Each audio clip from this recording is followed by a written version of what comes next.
અમેરિકામાં 9/11 થયું, એ આખે ટ્વિન્સ ટાવર પડી ગયા. તમે કોઈ દી એક બે દ્રશ્યો જે છે એ આવી ગયા. ત્યાર પછી એની અંતિમ ક્રિયા, એની મા બેન દીકરીઓ રડતા હોય એવા, છાતી કૂટતા હોય એવા, હે અમારા હે બુશમાં બુદ્ધિ નથી, હે સરકાર અકલમટી છે, હે આતંકવાદીઓને કઈ ખાલી, આવું સાંભળ્યું ક્યાંય? એને કહેવાય રાષ્ટ્રવાદ. કે થઈ ગયું એ થઈ ગયું, પણ દેશની છબી બહાર ખરાબ ન થાય એટલે એ દ્રશ્યો જ નહીં બતાવવું. એમાં ગુજરી ગયા એની માતાઓને એમ નથી કે સારું થયું, ભલે એવું તો હોય નહીં.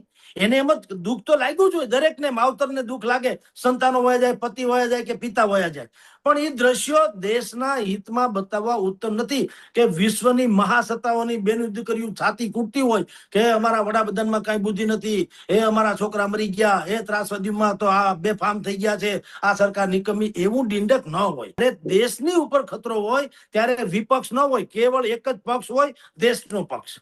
એટલે અત્યારની સ્થિતિ પ્રમાણે કે રાજ્યપાલ ને રાષ્ટ્રપતિ જો એનો કોન્વેન્ટ ઘટાડીને 12 માસ જેની જરૂરત છે, કારણ કે એ ડિસિઝન મેકર આમ નથી હોતા, પણ તમારી જાણ ખાતર વહીવટ તો બધું રાજ્યપાલ તો રાષ્ટ્રપતિને સહીથી થાય છે. કહેવાય તો એવું જ છે.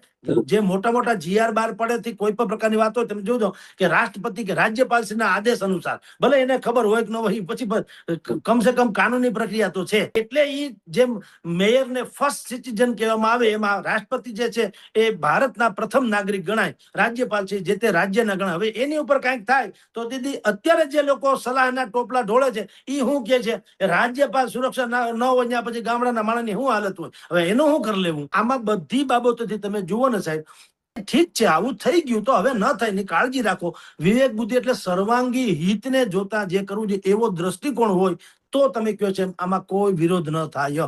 પણ બધાને શું છે, એકબીજાની ઉપર ઢોળવું છે.